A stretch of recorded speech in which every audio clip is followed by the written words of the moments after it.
वसुदेवं सुतं कृष्णं कंससानुधुरमर्दनं देवकी नित्यानन्दं कृष्णं वन्दे जगद्गुरु हरिरामराम मूकं गुरुदिवाचलं पङ्गुं लङ्घयतगिरिं यत्कृपातमहं वन्दे परमानन्दमाधवं कृष्ण श्रीमन्त शंकर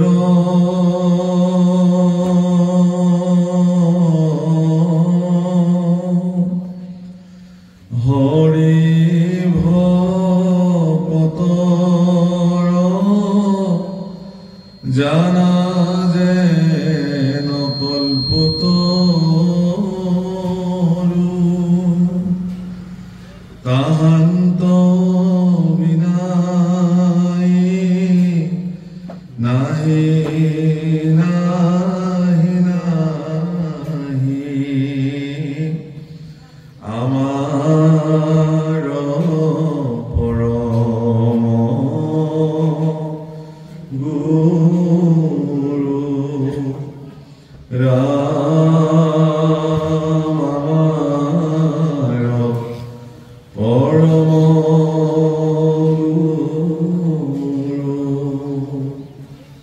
শংকৰ মাধৱ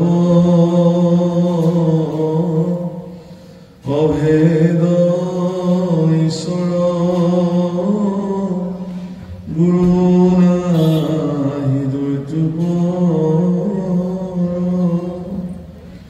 দুহান নামক কীৰ্তন কৰিয়া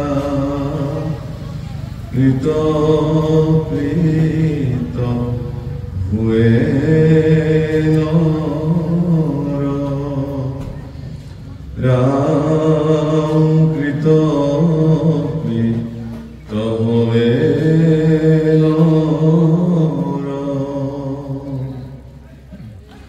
তোমাৰ শৰণ সেৱাৰ গোবিন্দ নজানো একো পাই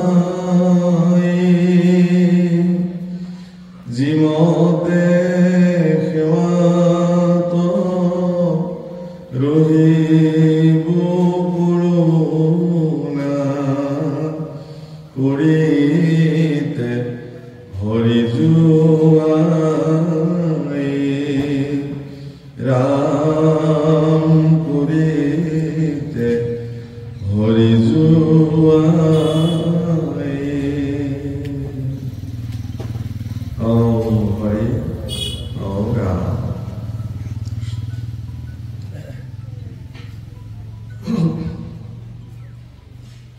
সকল নিগম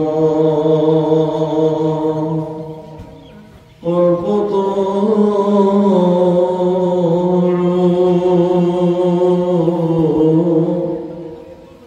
তার ফল ভাগবত হুকমুখে আখি ভূমিত ভৈলা বিদিত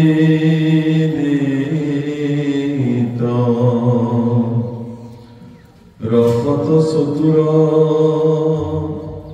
জিতু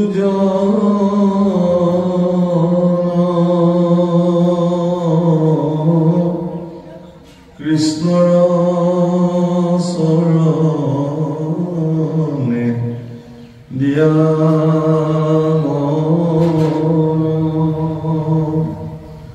পৰম সন্তোষে পিয়ুষ ৰসয়মৃত ৰাম পৰম সন্তোষে পিয়ুষ রসয়মৃত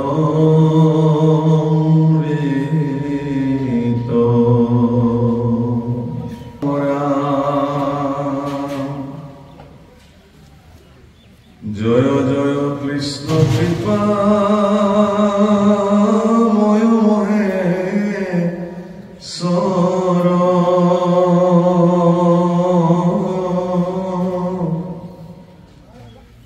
যার আজ্ঞা পালে প্রজাপতি হরিহর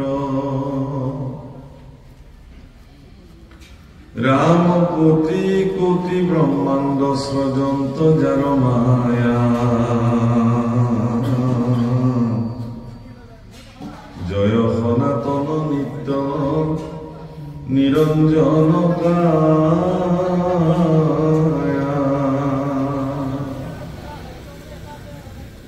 নমো মধুরী পুরাম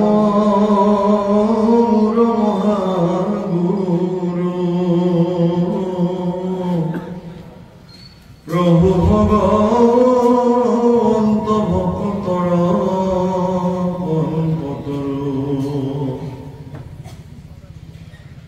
রাম আতি পাতকীয়তরে যাহার স্মরণে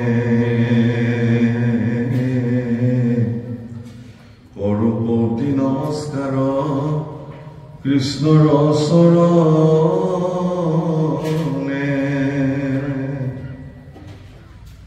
রাম প্রভু পদ পঙ্কজ ধরি হৃদয়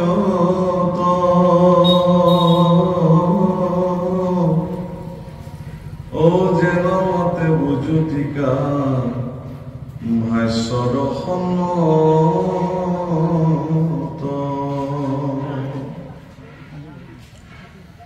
ৰাম ৰস কৃষ্ণৰ আদেশে আমি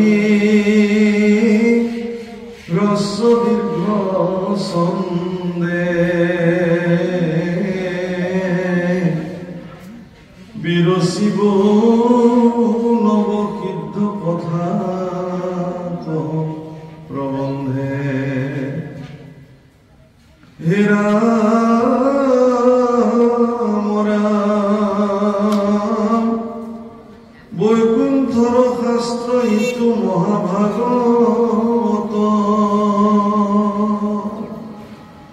পাইলা পরীক্ষিতে পুকমুনির মুখত রাম সাত দিন শুনি সুখে তৰিলা নৃপতি ঘূৰ কলি যুগে আত পৰে নাহি গতি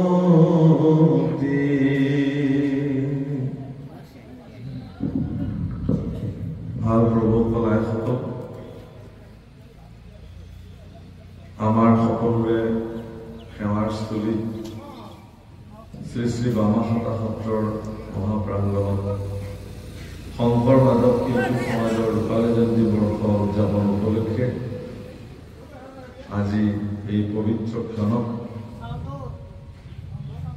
যি অনুষ্ঠানৰ আয়োজন হৈছে ভাগৱত মহাসভাৰ এই মহাসভাত উপস্থিত হোৱা সত্ৰৰ সত্ৰাধিকাৰ পূজ্যপাত ভৱিষ্যত আৰু মোৰ সন্মুখত বিৰাজমান হোৱা বৈকুণ্ঠৰ বাৰিকত স্বৰূপ আমাৰ সেৱাৰ পাত্ৰ বা ভকত ভক্তিস্বৰূপ আইসকল সমস্তকে আমি আপোনালোকৰ শ্ৰী চৰণত কোটি কোটি প্ৰণাম জনালোঁ আৰু আপোনালোকে কৰা আজ্ঞাতে শিৰোধাৰ্য কৰি ভাগৱত শাস্ত্ৰৰ একাদশৰ ফল নেমি নৱসিদ্ধ সংবাদৰ মংগলাচৰণৰ পৰা ভাগৱত আৰম্ভ হৈছে আজি প্ৰভুসকল মংগলাচৰণ শব্দৰ অৰ্থই হ'ল মংগল আচৰণ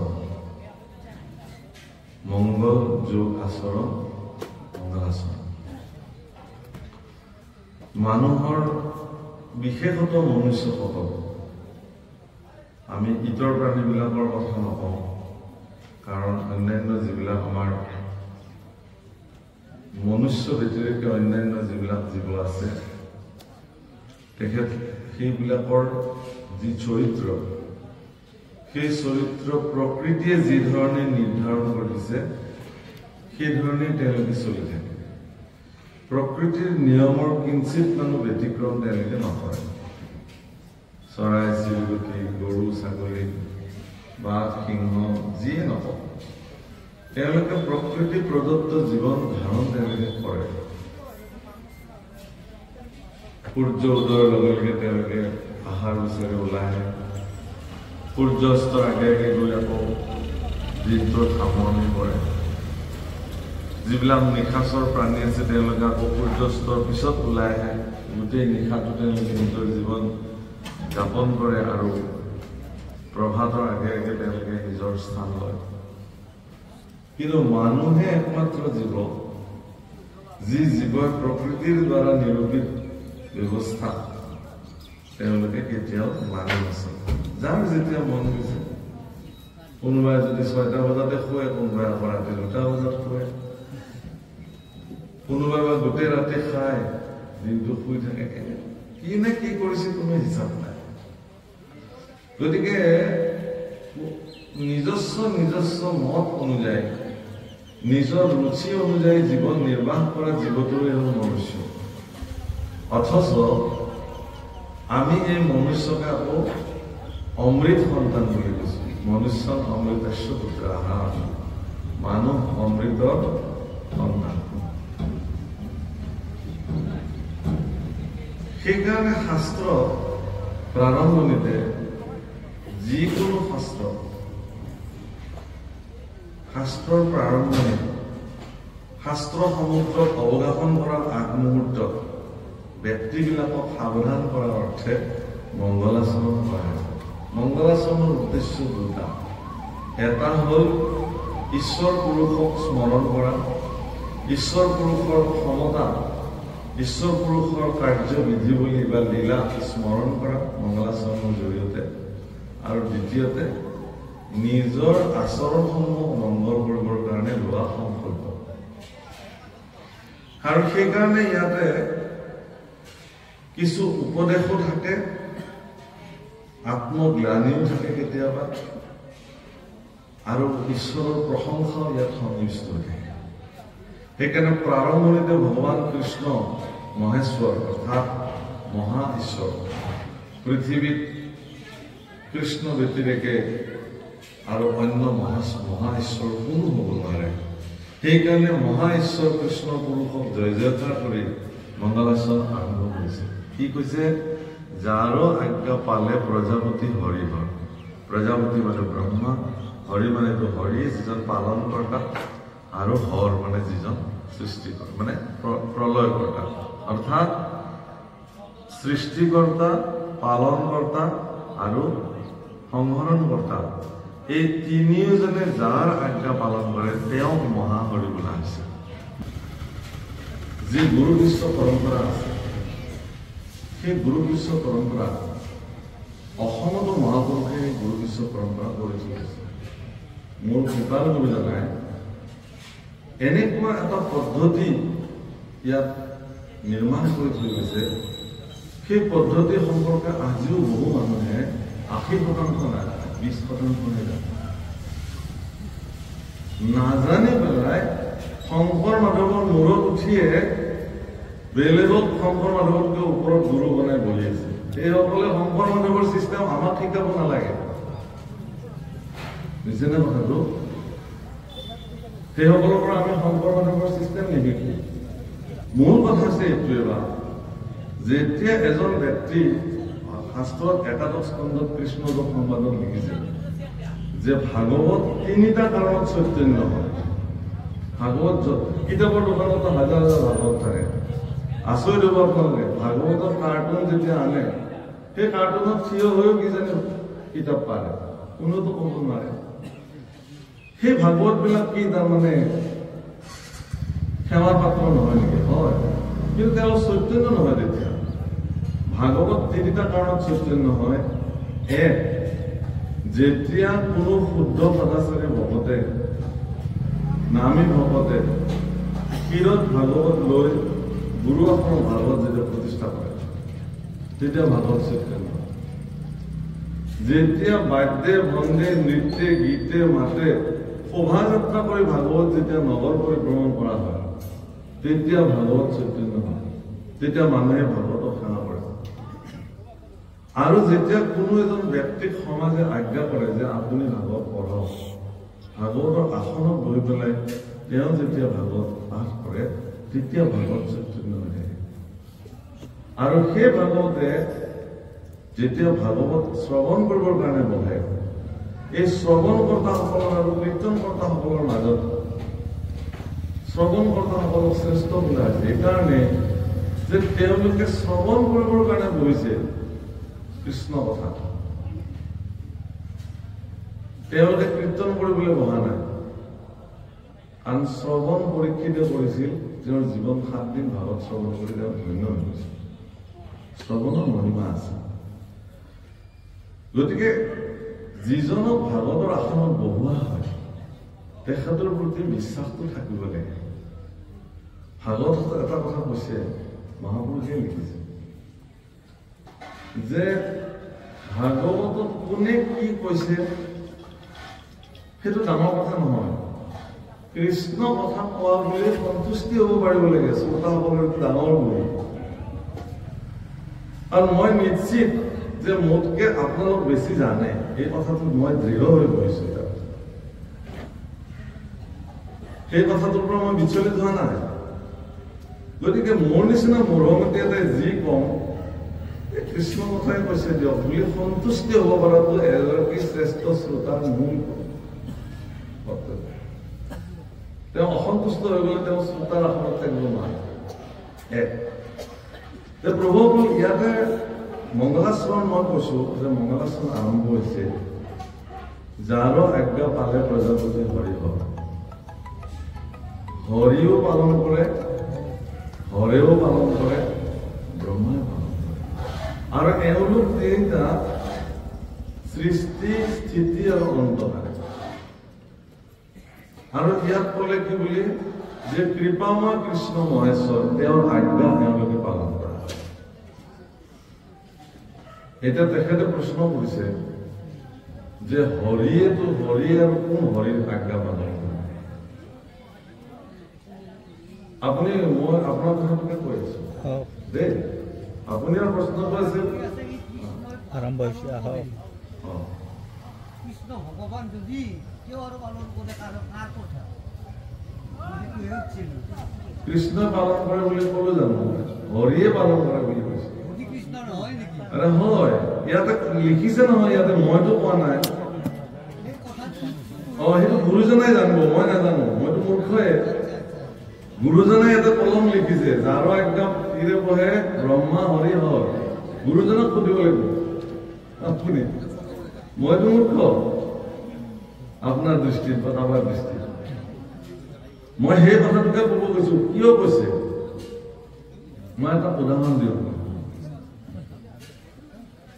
কি হৈছে যে অষ্টবক্ৰ নামৰ এগৰাকী ঋষি আছে, যাৰ 8টা ভাগ আছিল শৰীৰত। অষ্টবক্ৰই কি কৰিলে, শুনিব কথাটো আৰু আপুনি শুনক কথা। অষ্টবক্ৰ ঋষি জানে আপোনালোকে, তেওঁ বেদান্ত একদম পাৰ্গত পণ্ডিত আছে। অষ্টবক্ৰ কি কৰিলে, ব্ৰহ্মাক ধ্যান কৰিলে। ব্ৰহ্মা আহি ওলাল। ব্ৰহ্মাক অষ্টবক্ৰই সুধিছিল যে হে সৃষ্টিকৰ্তা ব্ৰহ্মা, তুমি চবকে সৃষ্টি কৰা বোলে কৰো, তুমিয়ে মেইন সৃষ্টি বোলে, ময়ে মেইন, তেতিয়াহ'লে মোক তুমি কিয় ইমান 8টামান ভাজ কৰি সৃষ্টি কৰিলা? উত্তৰ দিয়া। যদি তুমি মোক এই 8টামান ভাজ কৰি যিহেতু তুমি সৃষ্টি কৰিছা, আজি মই তোমাক অভিশাপ দি পেলাই তোমাক মই আজি অৱস্থা নোহোৱা কৰি দিম। তুমি মোক সঠিক উত্তৰ দিব লাগিব, কিয় তুমি মোক 8টা ভাজ কৰি সৃষ্টি কৰিলা? তেতিয়া ব্ৰহ্মাই অষ্টবক্ৰক কৈছিল হাতযোৰ কৰি যে হে ঋষিবৰ, মই যদিও সৃষ্টিকৰ্তা, মই স্বতন্ত্ৰ নহয়। মোৰ ওপৰত এজন আছে, তেওঁ মোক যেনেকে যেনেকে সৃষ্টি কৰিবলৈ দিয়ে মই তেনেকে তেনেকে কৰোঁ। তাৰপিছত তেওঁ হৰিক স্তুতি কৰিছে। হৰি আহি ওলাইছে যে আপুনিতো পালন কৰ্তা বোলে কৰো।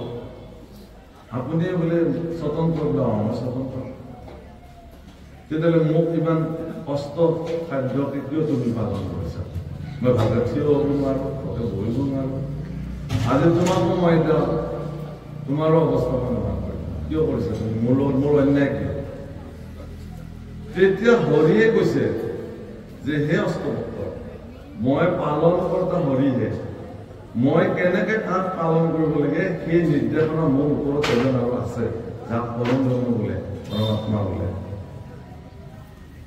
বুজি পালে নে এতিয়া কথাটো শিৱই একে কথাই কৈছে শিৱক কৈছে তুমিতো প্ৰলয় কৰ্তা বোলে প্ৰলয় কৰ্তা দে মোক মাৰি লৈ যা মই জীয়াই ইমান কষ্ট এই বোলে তুমি এনেকে ক'লে নহ'ব কেনেকে হ'ব নহ'লে বোলে তোমাক কেতিয়া প্ৰলয় কৰিব লাগিব তাৰ নিৰ্দেশনা আহিব মোৰ তাতে মই সিদিনাখনে তোমাক প্ৰলয় তাৰমানে সৃষ্টিকৰ্তাও স্বতন্ত্ৰ নহয় পালনকৰ্তাও স্বতন্ত্ৰ নহয় প্ৰলয়কৰ্তাও স্বতন্ত্ৰ নহয় সৃষ্টি স্থিতি অন্তকাৰী দেৱ এই তিনিটা এজনেই সম্পাদন কৰে স্বৰূপাৰ্থত একেই হয় সেইটো ক'লেওতো এতিয়া য'ত লাগিব সেইটো ক'লেওতো জেগা লাগি যাব কিন্তু এটাই স্বৰূপাৰ্থ তেতিয়াহ'লে জগতত যিটো সত্তা আছে পৰম ব্ৰহ্ম পৰমাত্মা তেওঁৰ নিৰ্দেশত এই সমস্ত কাৰ্য সম্পাদিত হয় যাক যি দায়িত্ব দি থৈ দিছে ভগৱানে স্বৰূপাৰ্থত সেই দায়িত্ব পালন কৰি জগতত চলিছে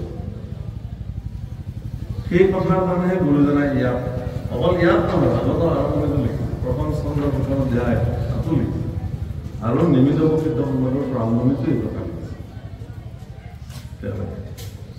আপুনি ভিন্ন বুলি হৰিক আৰু পৰমাত্মাক ভিন্ন ভাবিব নোৱাৰে ব্ৰহ্মাকো আপুনি পৰম ব্ৰহ্মৰ পৰা ভিন্ন ভাবিব নোৱাৰে শিৱকো আপুনি পৰম ব্ৰহ্মৰ পৰা ভিন্ন ভাবিব নোৱাৰে তাকো ভাবিব নোৱাৰে আনকি আপুনি নিজেও পৰম ব্ৰহ্মৰ পৰা ভিন্ন বুলি আপুনি ভাবিব নোৱাৰে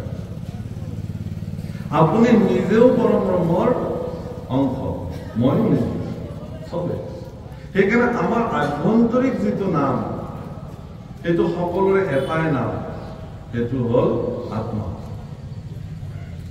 তেতিয়াহ'লে আপোনাৰ এই যে নামবিলাক আছে এখেতৰ নাম জিতেন বৰুৱা এখেতৰ নাম লংকেশ্বৰ তালুকদাৰ এখেতৰ নাম প্ৰদীপ তালুকদাৰ এই নাম কি এইবিলাক কাৰ নাম এইবিলাক শৰীৰৰ নাম মোৰ শৰীৰটোৰ নাম যেতিয়া মোৰ ভিতৰৰ নামটো কি আত্মা যে নহওক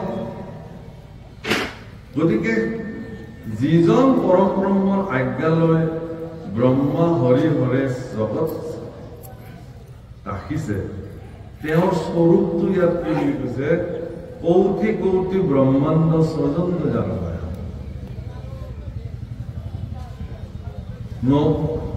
জয় সনাতন নিত্য নিৰঞ্জন কায়া তেওঁ সনাতন তেওঁ নিত্য তেওঁ নিৰঞ্জন নিত্য শব্দৰ অৰ্থটো হ'ল নিত্য মানে সঁচা সত্য তেওঁতকে আৰু সঁচা পৃথিৱীত একোৱেই নাই তেওঁতকে আৰু সঁচা একোৱেই নাই মহাপুৰুষ মাধৱদেৱে উজু কৰিছে নাম ঘোষা সহজ কৰিছে হৰিকে কেৱলে সঁচা মাত্ৰ ৰাম ৰাম ৰাম ৰাম ৰাম কান্ত বিনে মিছা যত দেখা শুনা মানে ঈশ্বৰ পুৰুষক সঁচা দেখুৱাবৰ কাৰণে তেওঁক চৈতন্য দেখুৱাবৰ কাৰণে চেতন দেখুৱাবৰ কাৰণে শাস্ত্ৰসমূহে প্ৰামাণ্য দলিল জগতত আগবঢ়াইছে যে তুমিয়ে সঁচা প্ৰভু তোমাৰ বাহিৰে সেইকাৰণে বেদত কৈছে যে কি একং সত বহুধা বিপ্ৰ বদন্তি অগ্নি য়মম মাতুৰিষ্য নমাহম তুমিয়ে এক তুমিয়ে সত্য ঋষিসকলে তোমাক ভিন্ন নামেৰে জানে কোনোবাই যদি তোমাক যম বুলি কৈছে কোনোবাই তোমাক ব্ৰহ্মা বুলি কৈছে তোমাক কোনোবাই হৰি বুলি কৈছে কোনোবাই তোমাক মাতুৰিষ্য বুলি কৈছে তোমাক অগ্নি বুলি কৈছে বিভিন্ন প্ৰকাৰে কৈছে কিন্তু তুমি এজনেই এক অংশত বহুধা বিপ্ৰসকলে পণ্ডিতসকলে ভিন্ন প্ৰকাৰে তেওঁৰ কাৰ্য বুলি চাই চাই নামাংকৰণ কৰিছে সত্তা কিন্তু জগতত এটা এতিয়া তেওঁৰ গুণ সম্পৰ্কে বৰ্ণন কৰি কি কৈছে যে অতি পাতকীয় তৰে যাহাৰ স্মৰণে যাক স্মৰণ কৰিলে মহা মহা পাপীসমূহ তৰি যায়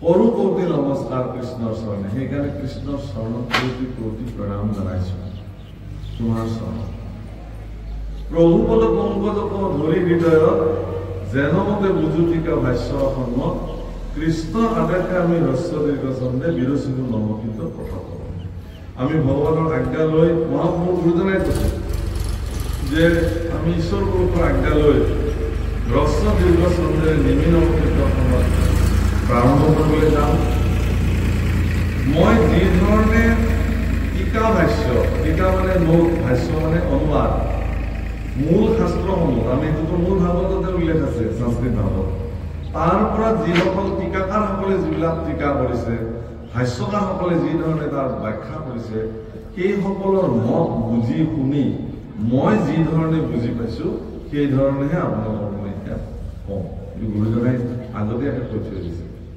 মোৰ বুজা ধৰণেহে মই আপোনালোকক বুজাম প্ৰভুকৰ মোৰ যিমানখিনি সামৰ্থ্য মই সেইখিনিয়ে বুজি পাম তাতকৈ ধৰ বেছি মোক জোৰ কৰিলেও নহ'ব একেটা শ্ৰেণীতে 40টা ল'ৰা ছোৱালী থাকে তাৰে 10টাই ফাৰ্ষ্ট ডিভিজন পায় দুজনে আকৌ ষ্টেণ্ড কৰে কেইটামানে আকৌ ছেকেণ্ড ডিভিজন পায় থাৰ্ড ডিভিজন পায় তাৰ কেইটামানে আকৌ ফেইল কৰি মৰে মাষ্টৰ এজন কিতাপো একেখনে ছাবজেক্টটো এটাই অথচ তেওঁলোকৰ মাজত ভিন্নতা কিয় মাষ্টৰে কি বেলেগ বেলেগকৈ পঢ়াইছিল নেকি নাইতো পঢ়া একে পঢ়াইছিল একেখন স্কুল তেওঁলোকৰ সেয়া মস্তিষ্কৰ ৰুচিৰ ওপৰত নিৰ্ভৰ কৰে কোনে কিমান ধাৰণ কৰিব পাৰে পৃথিৱীত গুৰুজনায়ো নিজকে এগৰাকী ছাত্ৰৰ নিচিনাকৈ কৈছে যে মই যি বুজিলো আপোনালোকক পৃথিৱীত বহুত মহাপুৰুষৰ জন্ম হৈছে সেই সময়ত সমসাময়িকভাৱে ভাৰতবৰ্ষত কিন্তু নিজক আত্মলঘিমাৰে ইমান নিজকে আত্মলঘিমাৰে পৰিচয় দিয়া মহাপুৰুষ শংকৰদেৱৰ নিচিনাকৈ দ্বিতীয় এজন পাবলৈ নাই ইমান বিদগ্ধ পণ্ডিত হোৱাৰ পিছতো শাস্ত্ৰজ্ঞ হোৱাৰ পিছতো তেওঁ কিন্তু কি বুলি তেওঁৰ যিবোৰ প্ৰকাশভংগী সেইবিলাক আত্মলঘিমাযুক্ত মানে মই নাজানো মই মূঢ়মতী মই অজ্ঞানী বুজিছেনে এই ভাৱনাৰেহে তেওঁলোকে মহাপুৰুষে কৰে আৰু মহাপুৰুষক অনুকৰণ কৰি ভাগৱতত যিসকল ব্ৰাহ্মণ পণ্ডিতে প্ৰায় 9 গৰাকী ব্ৰাহ্মণ পণ্ডিত ইয়াত আছে তেওঁলোকেও কিন্তু গুৰুজনাকে মানে সৰুগত কৰি গুৰুজনাৰ আদৰ্শৰে তেওঁলোকেও এইবিলাক কৰিছে আপোনাৰ অনন্ত মণ্ডলী শ্ৰী অনন্ত মণ্ডলীৰ ঘৰ আছিলে নগাঁৱৰ এই ৰঞ্জলি জঞ্জলি এইবিলাক এইটো পালে তেওঁৰ ঘৰ আছিলে অৰিজিনেল ঘৰ আছিলে শ্ৰী অনন্ত মণ্ডলী এগৰাকী শিৱ পূজক আছিল শিৱৰ সাধক আছিল সদায় তেওঁ শিৱ পূজা কৰে কৰি শিৱৰ যিখিনি প্ৰসাদ সেইখিনি উলিয়াই লৈ আহে আৰু এটা ষাঁড় গৰু থাকে সদায় ৰখি থাকে সেই ষাঁড় গৰুটো প্ৰসাদখিনি খাবলৈ দিয়ে এতিয়া ইতিমধ্যে শ্ৰী অনন্ত মণ্ডলীৰ পত্নী আকৌ ভিতৰে ভিতৰে বৰদোৱাত থকা মহাপুৰুষ গুৰুজনাৰ আদৰ্শত ৰখি দিছে তেওঁ ভাগৱত মতে জীৱন নিৰ্বাহ কৰিবলৈ আৰম্ভ কৰিছে এই কথা গম পাই শ্ৰী অনন্ত মণ্ডলীয়ে এদিন তেওঁৰ পত্নী খুব বেয়া ব্যৱহাৰ কৰে বেয়া ব্যৱহাৰ কৰাৰ পিছদিনা মানে শাৰীৰিকভাৱে অপদস্থ কৰিছে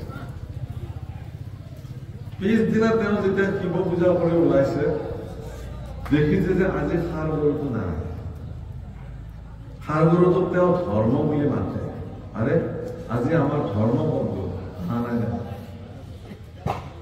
তেতিয়া তেওঁ ভাবিছে ক'ৰবাত আহিব আৰু থৈ দিলে পিছদিনা পূজা কৰিব ওলাইছে দেখিছে পিছদিনা অহা নাই আগৰ প্ৰকাশটো কৰি আছে 3 দিন যেতিয়া অহা নাই তেতিয়া তেওঁৰ মনত অনুশোচনা হৈছে যে মই মোৰ পত্নীক কৰা বেয়া ব্যৱহাৰৰ কাৰণে হয়তো ধৰ্মই মোক এৰিলে পত্নীৰ লগত আহি তেওঁ কথা পাতিছে যে হেৰা মই তোমাক কৰা বেয়া ব্যৱহাৰৰ কাৰণে চাগে মোৰ ধৰ্ম নাহা হ'ল মোৰ ওচৰত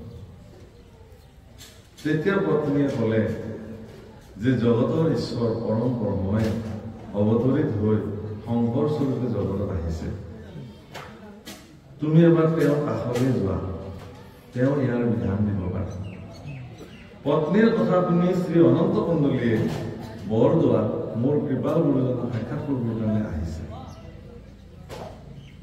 আৰু গৈ দেখে যে সুন্দৰকে গুৰুজন বহি আছে দৰক্ষিত সুন্দৰ আপোনালোকে জানেই আৰু কথা এডাল গছৰ তলত ধুনীয়াকে বহি আছে একদম দেখিবলৈ সুদৰ্শন ঈশ্বৰটোৰ সাক্ষাৎ আৰু এনেকে ভকতসকল বহি আছে অনন্ত কৃষ্ণ কথা কৈ আছে ভকতসকলে অমৃত পান কৰাৰ নিচিনা পান কৰি আছে শ্ৰী অনন্ত কন্দলীয়ে গৈ দেখিলে যে তেওঁৰ ধৰ্মৰ কাষতে বহি কৃষ্ণ কথা শুনি আছে অৰ্থাৎ কোন সাৰ গুৰুজন অনন্তই দেখিলে যে ইয়াত আহি আছে গুৰুজনাই তেওঁক দেখাৰ লগে লগে কাৰণ সেই সময়ত শ্ৰী অনন্ত কন্দলী সংস্কৃতৰ বিদগ্ধ পণ্ডিত আছিল অধ্যাপক আছিল গুৰুজনাই সেই ব্ৰাহ্মণ পণ্ডিত তেওঁ এগৰাকী প্ৰবক্তা অধ্যাপক তেওঁৰ প্ৰতি যিটো সামাজিক সন্মান সেই সন্মানটো কিন্তু গুৰুজনাই তেওঁক দিছিলে দেখাৰ লগে লগে গুৰুজনাই থিয় হৈছে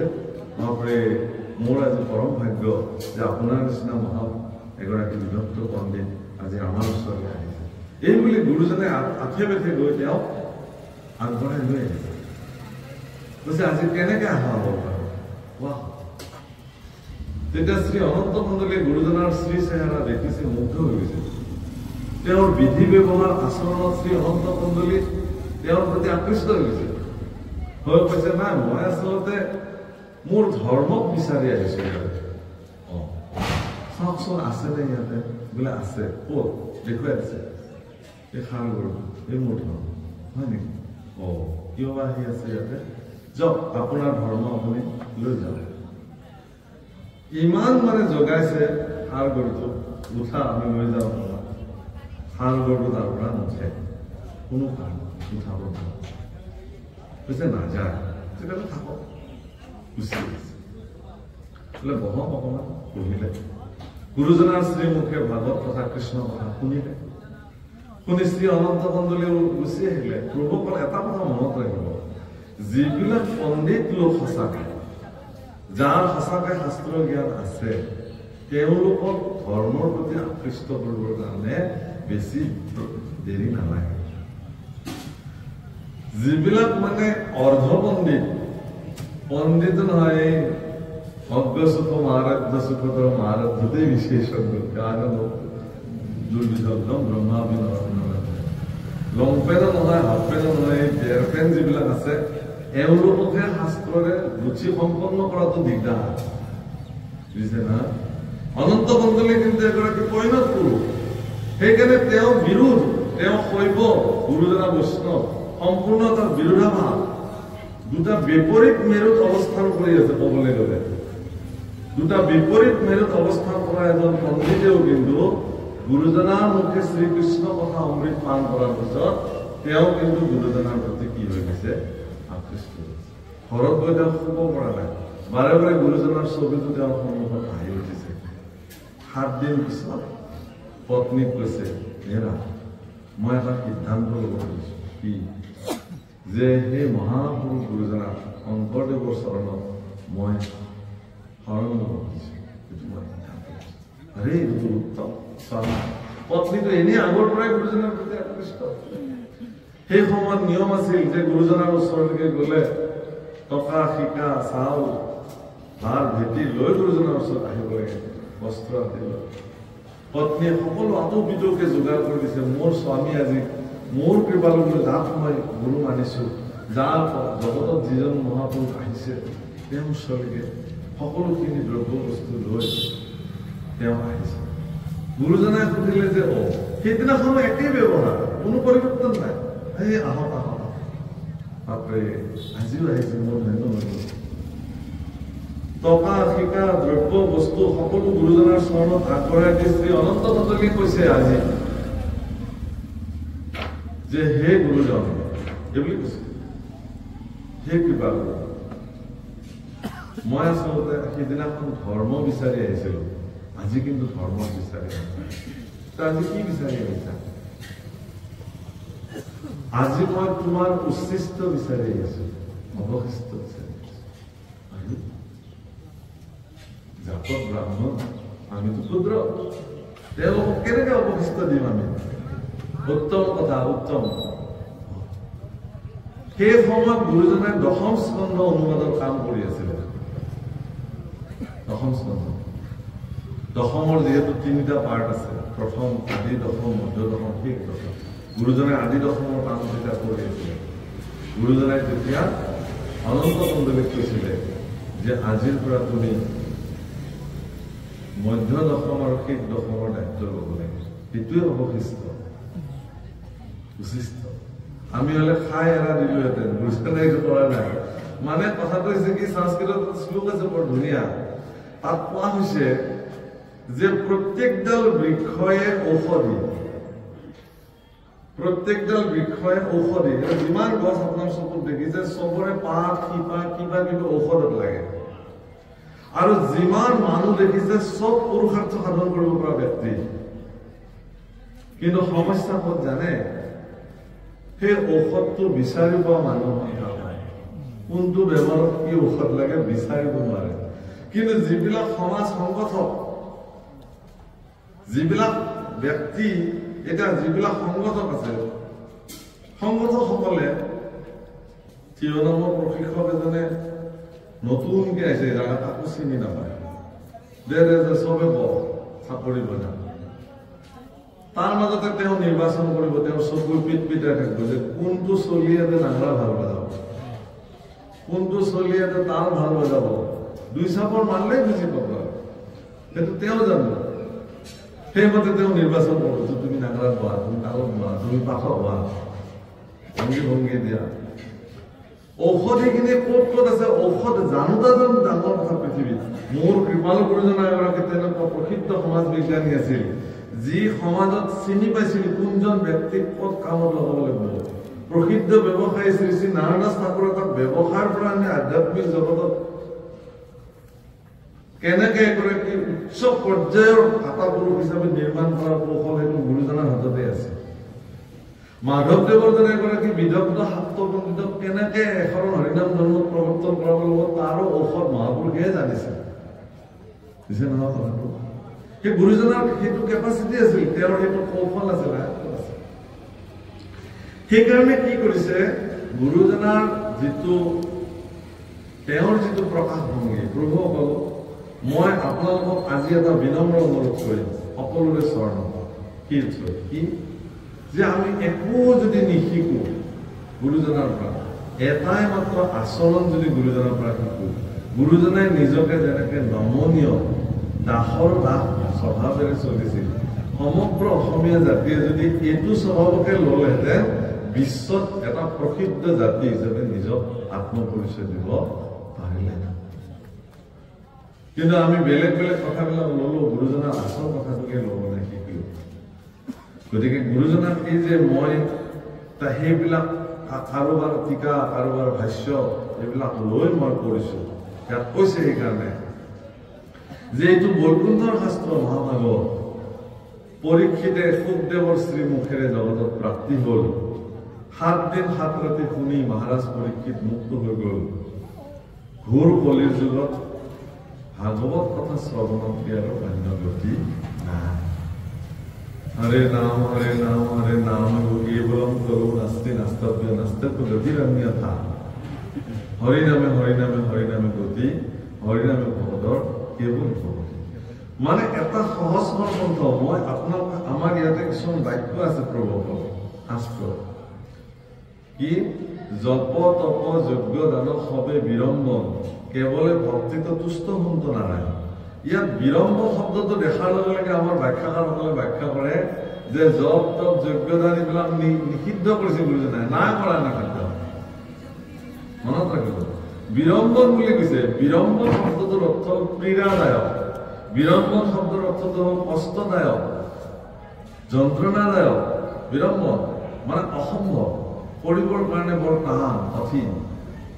সেইকাৰণে হৰিত কেৱল ঈশ্বৰ যিহেতু নামতে সন্তুষ্টি হ'ব, গতিকে তুমি নাম লোৱা, বেলেগ বাদ দিয়া। মই কালি উদাহৰণ দিছো, আজিও দিম। 1 কিলো বিশুদ্ধ ঘি নিৰ্মাণ কৰিবৰ কাৰণে ন্যূনতম 30 কিলো বিশুদ্ধ গাখীৰৰ পৰা 1 কিলো ঘি নিৰ্মাণ কৰে।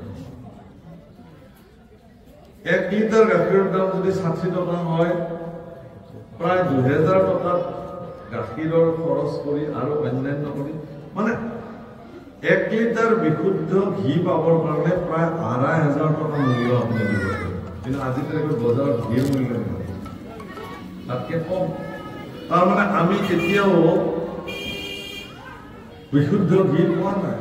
তেনে যোগ্য কৰিবৰ কাৰণে যি আমাক বিশুদ্ধ ঘিৰ প্ৰয়োজন হ'ব, সেই ঘি আমি ক'ৰ পৰা পাম? তাতকে ডাঙৰ হ'ল কি, যোগ্য কৰিবৰ কাৰণে যিবিলাক দ্ৰব্য বস্তু লাগে, তিল লাগিব, মাহ লাগিব, অন্যান্য যিবিলাক বস্তু লাগিব, সেইবিলাকৰ কি বিশুদ্ধতা আছে আজিৰ তাৰিখত? ঔষধ স্প্ৰে কৰি বজাৰত থৈ দিছে, কিনি আনিব আপুনি।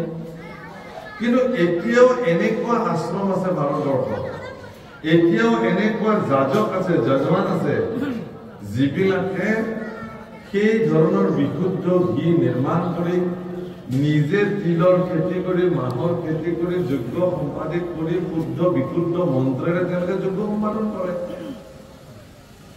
আমাৰ দৰে মানুহৰ ক'ত সম্ভৱ এইবিলাক কৰে? সেইকাৰণে গুৰুজনে ক'লে যে মই দেখিলো সমগ্ৰ ভাৰতবৰ্ষ ঘূৰি যে ইয়াতে যিবিলাক যি ধৰণে মানুহে ধৰ্ম কাৰ্য সম্পাদিত কৰি আছে, উত্তৰ পূৰ্বাঞ্চলৰ মানুহৰ কাৰণে ই ইমান সম্ভৱ নহয়। সেইকাৰণে অৱনিশি সাৰি বেদ বিচাৰি বেকত পৰহৰি দিনে ৰাতে বেদ আদি বিচাৰ কৰি হৰি নামকে সৰ্বশ্ৰেষ্ঠ পন্থা হিচাপে মহাপুৰুষে আমাক দি থৈ গ'ল। আমি সেইকাৰণে অসমৰ মানুহে বেলেগ কথা ভবাৰ প্ৰয়োজনেই নাই। আৰু মোৰ গুৰুজনে কৈ থৈ গৈছে যে তুমি নাম গোৱা, ঈশ্বৰৰ চিন্তা কৰা, বিশুদ্ধ আচৰণ কৰা, আহাৰ শুদ্ধ কৰা, ব্যৱহাৰ শুদ্ধ কৰা, আচাৰ নীতি ঠিকে ৰাখা, হৈ যাব, ভগৱানৰ কৃপা হ'ব। 7 দিন 7 ৰাতি মহা পৰীক্ষিতে ভাগৱত শ্ৰৱণ কৰিলে আৰু তাৰ জৰিয়তে পৃথিৱীত আমি ভাগৱত প্ৰাপ্তি কৰিলো। এতিয়া কৈছে ৰাম শুক নিগদতি শুনিও পৰীক্ষিত বসুদেৱ নাৰদ সংবাদ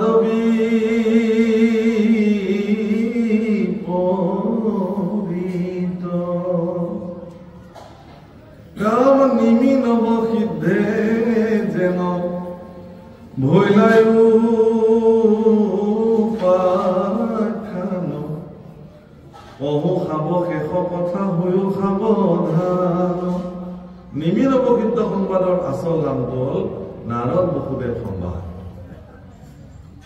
ভাগৱত শাস্ত্ৰ এখন সংবাদ শাস্ত্ৰ। মই বহুবাৰ মোৰ জীৱনৰ ব্যাখ্যা শুনাই কথা কৈছো।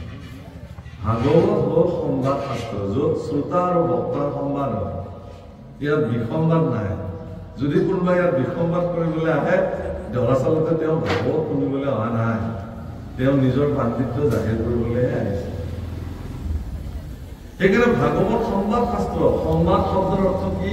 মেছেজ, এটা বাৰ্তা যাব জগতলৈকে।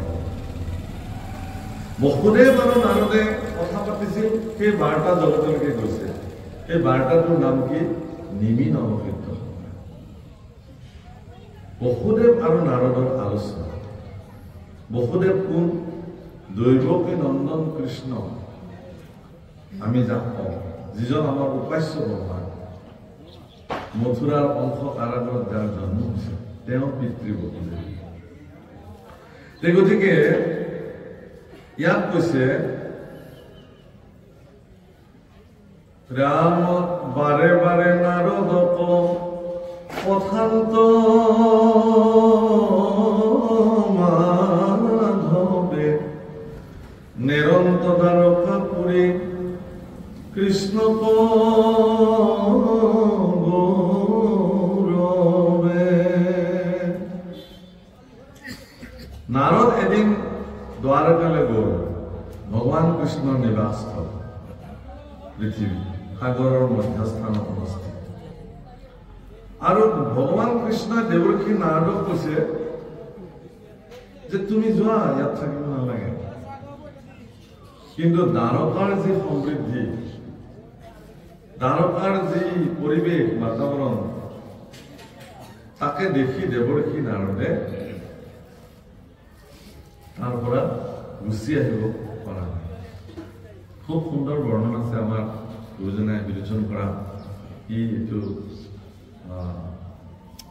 কি নাম আছিলে তাতে পাৰিজাত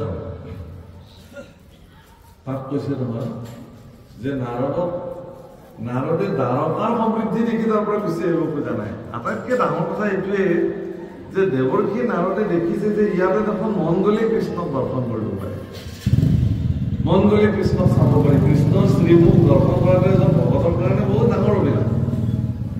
আমি হৃদয়তে ধ্যান কৰোঁ ভগৱান কৃষ্ণ ইমান ধুনীয়া, চকুকেইটা পদুম ফুলৰ দৰে, মুখখন পদুম ফুলৰ দৰে, দাঁতকেইটা ডালিম মুঠিৰ দৰে হাঁহি থাকে, কৰ্ণত সুন্দৰ, কপালত ৰত্নৰ তিলক লৈছে, কেঞ্চুকিতকে সুন্দৰ ৰত্নৰ কিৰীটি, ভগৱানৰ কণ্ঠত উজ্জ্বল হৈ আছে কৌস্তৱ মণি, হেমহাৰ, বৈজন্তীমালা, গজমুক্তাহাৰ, বনমালা প্ৰমুখে সাধা মালা পিন্ধি আছে, সিংহৰ দৰে স্কন্ধ, চাৰি অস্ত্ৰ লৈছে, চাৰি পাহ। আমি এইবিলাক ধ্যান কৰি থাকোঁ ভগৱান চাবৰ কাৰণে পদে পদে।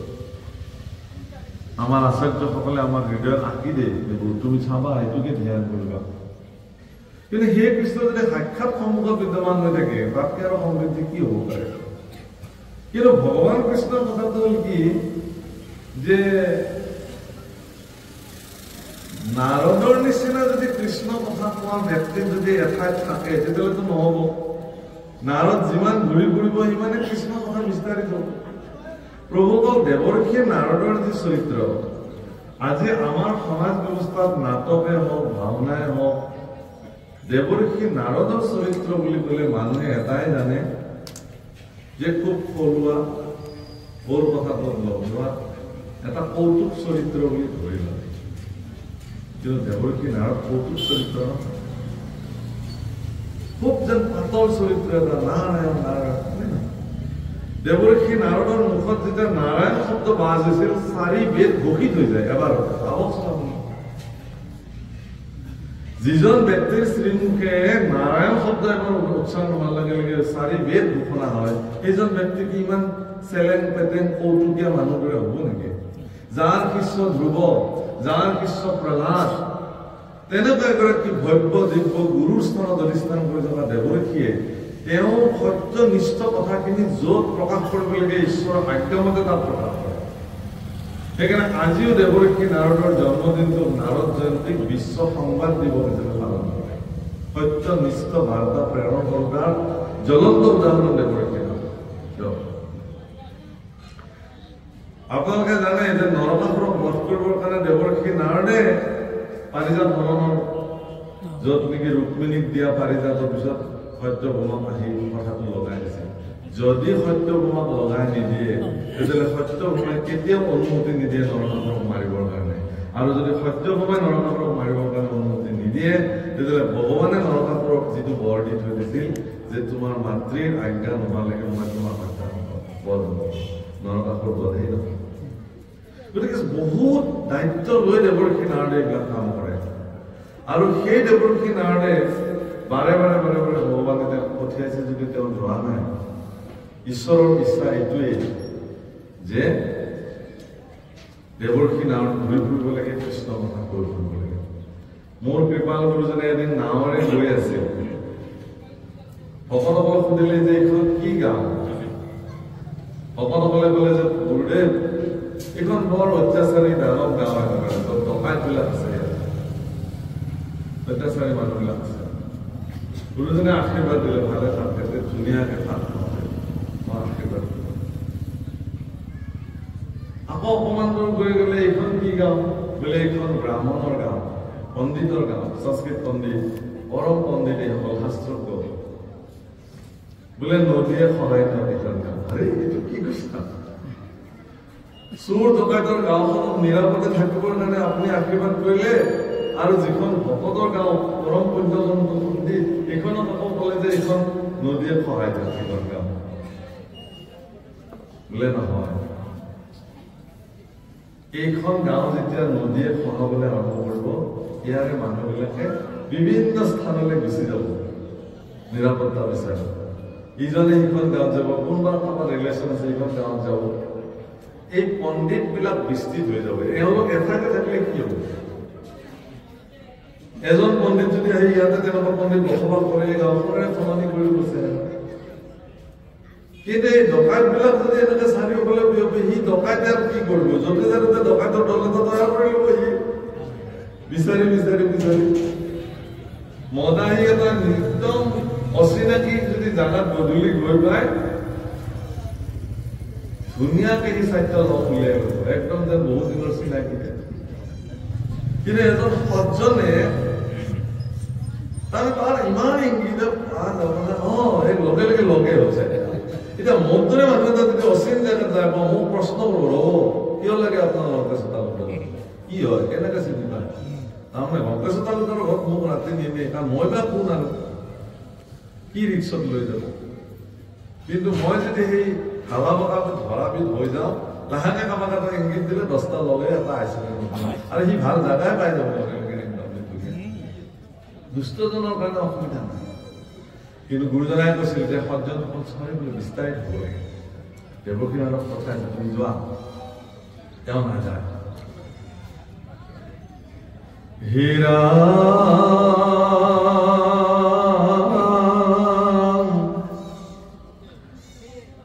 জীৱন্তে মুকুটতে জানিবা খাই খাত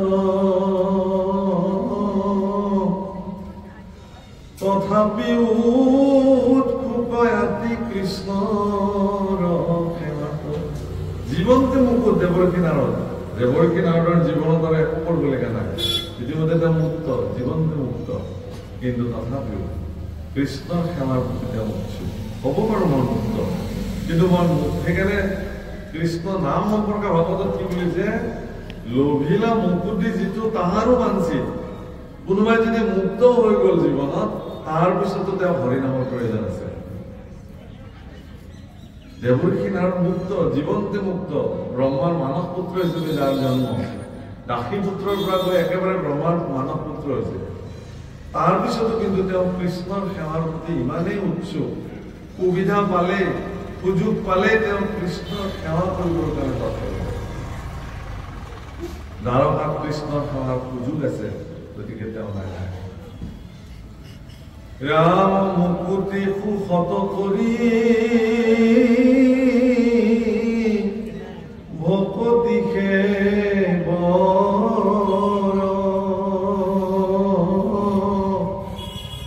তথাপি ভজে লোক কিনো কৰ্মজড়তাৰ কাৰণে কৰ্মজড় মানে আমি আমাৰ দৈনন্দিন জীৱনত কৰা কৰ্মৰ ফলশ্ৰুতি সেইবিলাক আমি ভোগ কৰিব লাগিব আৰু সেই কৰ্মজৰে সেই ভোগে আমাক কি কৰে কৃষ্ণ ভজনাৰ পৰা বাধা দিয়ে আৰু মুক্তিতকেও শ্ৰেষ্ঠ বুলি কৈছে কৃষ্ণ সেৱা সেইকাৰণে যিবিলাক ভক্তই একান্তভাৱে ভগৱান পুৰুষৰ দোকানে অভয় চৰণতে সাৰ কৰি লৈ কৃষ্ণৰ চৰণে যিজনে কায়বাক্য মনে সন্দেহ বিচাৰে আত্মসমৰ্পণ কৰিলে তেওঁৰ কাৰণে মুকুতি কোনো লেখত ল'বলগীয়া বস্তুৱেই নহয় তেওঁ নক'ব যে মোক মুক্তি নালাগে মোক ভক্তৰ সংগ লাগে ভক্তি লাগে সেইকাৰণে মহাপুৰুষ মাধৱদেৱে কৈছে যে মুক্তিটো নিষ্প্ৰিয় যিটো সেই ভকতসকল মোক ৰসময় মানুহ মই মুক্তিৰ প্ৰতি স্পৃহাহীন ভক্তসকলৰ পৰাহে ৰসযুক্ত ভকত মই বিচাৰিছো প্ৰভুসকল কৃষ্ণৰ সেৱাৰ এনেকুৱা এটা পৰ্যায় ভক্তি এটা এনেকুৱা পৰ্যায় যি পৰ্যায় মুক্তিতকেও বহু উচ্চ স্তৰত অৱস্থান কৰা এটা পৰ্যায় মুক্তি ভক্তসকলে নিবিচাৰে এইটো ঠিক কিন্তু যদি তেওঁ সঁচাকে ভক্ত হৈ গ'ল মুক্তি আকৌ তেওঁক বিচাৰি পিছে পিছে ঘূৰা আৰম্ভ কৰে মোক লয় বাপ বুলি পিছে পিছে ঘূৰি গৈছে তুমি মোক লোৱা কাৰণ মই তোমাৰ কাৰণেহে মই আছো মই তোমাৰ কাৰণে তাৰমানে কি স্বাৰ্থপৰ সকলৰ কাৰণে মুক্তি নহয় নিস্বাৰ্থী সকলৰ কাৰণে মুক্তি ভগৱানে মুক্তিৰ নিজা সিদ্ধান্ত হেৰা বাক্য কৰ্ণ মনোমুখ আছৈ মানে যাৰ কৃষ্ণ ভকতিত সমস্তৰে এইকেইটা যাৰ আছে, প্ৰভুসকল কৰ্ণ অন্য জীৱৰো আছে, মুখ অন্য জীৱৰো আছে, মন অন্য জীৱৰো থাকিব পাৰে, কিন্তু বাক্য মনুষ্য ব্যতিৰেকে কাৰো নাই। সেইকাৰণে ইয়াত বাক্য কৰ্ণ মনোমুখ আছে মানে যাৰ, অৰ্থাৎ যিমান মানুহ আছে পৃথিৱীত সকলোকে বুজাইছে। বাক্য মানে সকলোৰে বাক্য নাই, এইটো মানুহৰ কাৰণে সৌভাগ্য যে বাকীবিলাকৰ শব্দ আছে, আমি শব্দ সংস্কাৰ কৰি বাক্যলৈ ৰূপান্তৰ কৰি লৈছো। আমি ভগৱানক স্তুতি কৰিব জানো, ভগৱানৰ গুণ আমি বৰ্ণনা কৰিব জানো। এইখন মুখেৰে আমি বেলেগ কথা নোকোৱাকে কেৱল কৃষ্ণ গুণ গাই জীৱন অতিবাহিত কৰিব পাৰো। কিন্তু আপুনি আপোনাৰ জীৱনত যিমান কথা কৈছে তাৰ যদি এটা সমীক্ষাত্মক বিশ্লেষণ কৰে, তেতিয়া দেখিব যে কৃষ্ণ গুণ খুব কমকে গোৱা গৈছে, বাকী বিষয়ৰ কথা বেছিকে কোৱা। এইটোৱে ডাঙৰ। আজি ইয়াতে ভাগৱত কথা ক'বৰ কাৰণে মাইক্ৰফোন দিয়া আছে। মই বাৰে বাৰে চাউণ্ড চাৰ্ভিচৰ মানুহজনক ক'বলগীয়া হৈছে যে ভালকে মিলাই দিয়া শব্দটো যাতে চবে শুনে। কিন্তু আপোনালোকৰ মাজত বহি থকা কোনোবা এজনে কাৰোবাৰ নষ্ট চৰিত্ৰৰ কথা লাহেকে ফুচফুচাই কাষৰজনক কওকচোন। কাষত থকা আৰু দুইজনে কাণ লগে লগে থিয় কৰি দিব, কাৰণ তেওঁ জানে যে এইখিনি শুনিলেহে আচল। এইগিলা ভাগৱত শুনিব পাৰে পিছত হাতবাৰে কৈ আছে। কিন্তু এই যে কাৰ জীয়েকৰ কি হল, কাৰ বৈৰেকৰ কি হল, এইটো নুশুনিলে মোৰ জীৱনে বৃথা হৈ যাব। এইখিনি আগতে শুনিব। সেইকাৰণে নামঘৰত গৈ ভাগৱত পাঠত গৈও মানুহে কৃষ্ণ কথাটো পিছত শুনিম, আগতে বেলেগৰ চৰিত্ৰ ভদ চৰিত্ৰৰ কথাখিনি শুনি লওঁ। এইটো প্ৰতি আগ্ৰহ বুজিছেনে? আমাৰ বৰপেটাৰ এটা বিশেষ চৰিত্ৰ নিংনি ভাওৰা, চবে জানে। নিংনি ভাওৰাই একদিন মায়ে ক'লে যে অ আই মোৰ গাটো দেখোন বেয়া আছে। কিয় বেয়া আছে? কি হল? বোলে আজি মই শৌচ কৰিব যাওঁতে মোৰ পেটৰ পৰা এটা কাউৰ ওলাই গেল। কি ঘটনা কাউৰ ওলাই গেল? মই নাজানো। নহয় তই যা, তাতে সেৱা ল'বি। তাৰপিছত মাকক দেৰি হ'ল, বোলে আই দেৰি কৰিলি দেখোন, বোলে নকবি দে। মাকক কৈ বোলে যে আকৌ নকবি, লাজৰ কথা এগিলা, আকৌ নকবি তই। তেতিয়া নামত বহি মনটো মাৰি আছে, মনটো মাৰি আছে দেখোন, বহি কি হৈছে নকবি দে ভাই, কবা মানা কষ্ট মানে কি তথাপি কওঁ কাৰণে কাৰণে এনে হৈছে ভাও হৈ কাষত বোলে কি শুনবো ভাই বোলে নকবি হলি, কাকো নকবি গোটেই নাম গোটেই আহসকলে যেতিয়া শুনিলে বোলে আজি আৰু নাম নাগলে বাচা নিংনি কি হৈছে খবৰ এটা ল'ব চব কথাটো হ'ল কি যে বিষয় কথাৰ প্ৰতি মানুহৰ আকৃষ্ট সদায় বেছি। তেওঁ এটা উদাহৰণ তেওঁ কৈছে যে ধুনীয়াকে চোতালত বহি আছে, হাঁহি ডাঙৰ কথা কিয় আহিলে আপোনালোক? এই বাবা গাটো ভাল পাইছে না? আৰু কেইটা ওলালে? বোলে কি? বোলে মায়ে দেখোন এনেকৈ কৈছে। নহয়, মই আপোনালোকে কিমান ভক্তি হ'ব পাৰে তাতে নামঘৰত কীৰ্তনঘৰত নাম গায়, মই সেইটো চাবৰ কাৰণে কৈছো।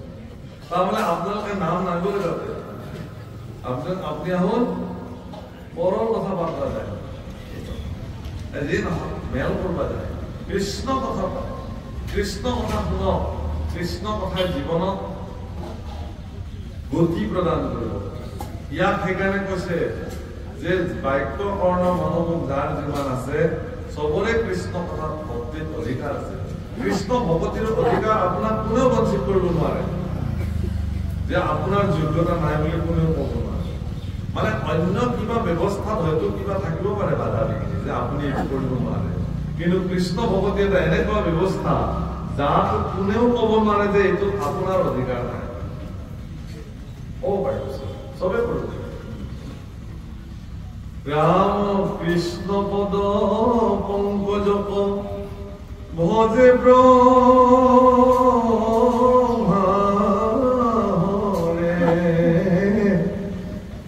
নৰতন পায়াতে যে কমল পামৰে। ব্ৰহ্মা হৰেও যাক ভজনা কৰে, আপুনিতো নৰতনো পাইছে, ব্ৰহ্মায়ো বাঞ্ছা কৰে। আমিতো যুগলত সদায় গাওঁ ব্ৰহ্মাৰ বাঞ্ছনী নৰতনু অনুপা। ব্ৰহ্মাৰ বাঞ্ছনী নৰতনু, ব্ৰহ্মাই বোলে মই ব্ৰহ্মা হৈ থাকি কি যাওঁ পাৰো। তাতকে মই যদি মনুষ্য হলো হয় ইমান দিনে মই মুক্তি হৈ গলো ব্ৰহ্মা নামৰ আসনত বহি আছো নানানটা জেমেলা ভাঙি থাকিবলৈকে দেৱতাবিলাকৰ আৰু এইখন আসনৰ পৰা কোনদিনা স্খলন হয় তাৰ ঠিক গতিকে ব্ৰহ্মা হৈও তেওঁ অসন্তুষ্টিত বিৰাজমান হৈছে কিন্তু এজন ভকতৰ জীৱনত অসন্তুষ্টি থাকিব নালাগে সন্তুষ্টি ভকতৰ পৰম ধৰ্ম সন্তোষম পৰম সুখম সন্তুষ্টিটো জগতৰ শ্ৰেষ্ঠ সুখ এজন ৰজাৰ বেমাৰ হ'ল এটা উপনিষদৰ গল্প ৰজাৰ কি বেমাৰ হ'ল তেওঁৰ কোনো কথাতে সুখ নাই ধন সম্পত্তি ঐশ্বৰ্য বিভূতি ক্ষমতা চব হ'ল কিন্তু তেওঁ সন্তুষ্টি নহয় মন্ত্ৰীক ক'লে যে এইটো মোৰ ডাঙৰ কথা হ'ল বুলি কি মইতো এতিয়া সন্তুষ্টি নাপাওঁ সুখ নাই কি কৰা যায় বোলে ঢোলপিটি দি ৰাজ্য যোনে মোৰ এইটো বেমাৰ ভাল কৰিব তাক মই পুৰস্কাৰ আহিল বহুত মানুহ ভাল নহয় বেমাৰ এজন আহিল সন্যাসী তেওঁ ক'লে যে মহাৰাজ একদম সহজ উপায় এটা আছে কি সুখী মানুহৰ যদি চোলা এটা আনে আপুনি পিন্ধিব পাৰে এক মুহূৰ্তত আপুনি সুখী হৈ যায় আৰে হয় নেকি ভাল কথা তেতিয়া বুজি গ'ল তেওঁ উপহাৰ দিলে ৰজাই মন্ত্ৰীক ক'লে যে মন্ত্ৰী তোমাৰ চোলাটো মোক দিয়াচোন কিয় মই পিন্ধো আৰু তুমিতো সুখী বোলে মহাৰাজ মই চোলাটো আপোনাক দিব পাৰো ডাঙৰ কথা নহয় কিন্তু মইনো ক'ত সুখী আৰে তুমি সুখী নহয় নেকি মই নহয় সুখী কিয় এই আপোনাৰ এনে এটা বেমাৰ হৈ আছে মইহে ভাল কৰিব পৰা নাই কোনদিনা মোৰ মন্ত্ৰিত্ব পদ কাটি দিয়ে আপুনি তাৰমানে ঠিক এই চিন্তাতে মই ৰাতি টোপনি নাই কেইটা পৰিয়াল গতিকে মই ক'ত সুখী হলো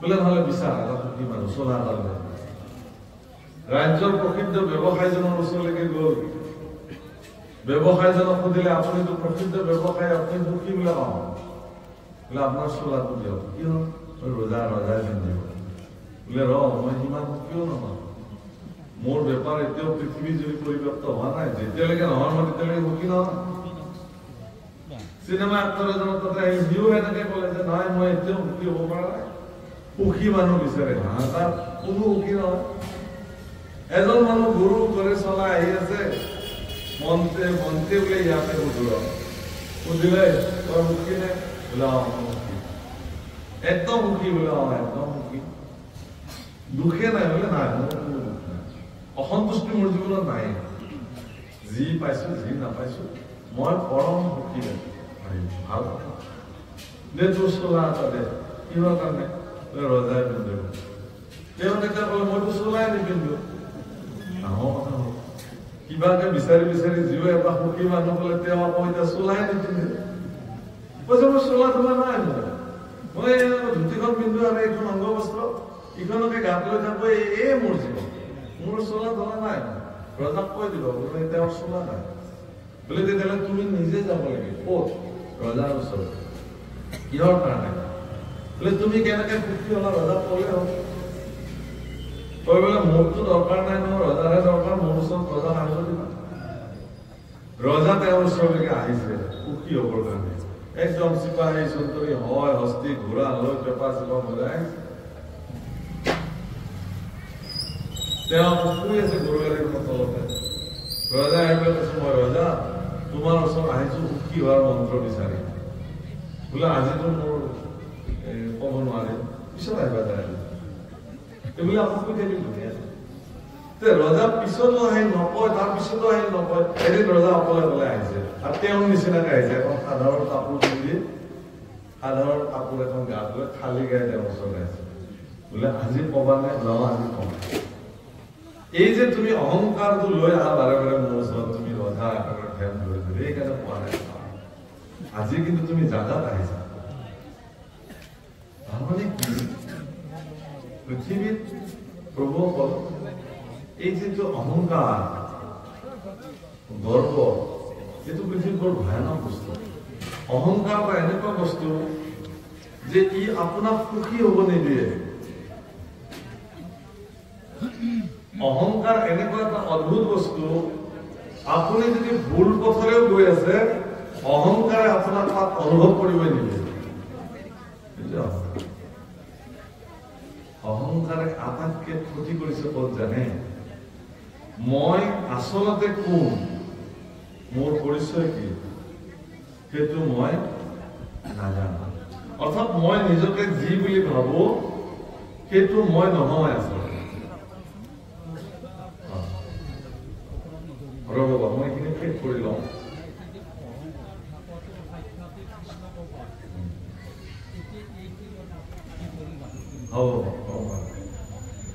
কথাটো হৈছে এনেকুৱা ধৰণৰ যে মই কোন এইটো তাৰমানে মই যিটো হয় সেইটো মই আজিলৈকে দেখাই নাই, আৰু মই নিজকে যি বুলি ভাবো সেইটো কিন্তু মই নহয়। ইয়াতে আচলতে মই শব্দটো যিটো সংস্কৃতত অহং বুলি দিছে, এই অহমৰ পৰা যিটো অহংকাৰ উৎপত্তি হৈছে সেইটোৱে অহংকাৰৰ কথা ইয়াত কৈছে। বাপজনাই যিটো অহংকাৰৰ কথা হৈছে সেইটো অহংকাৰ তত্ত্বৰ কথা।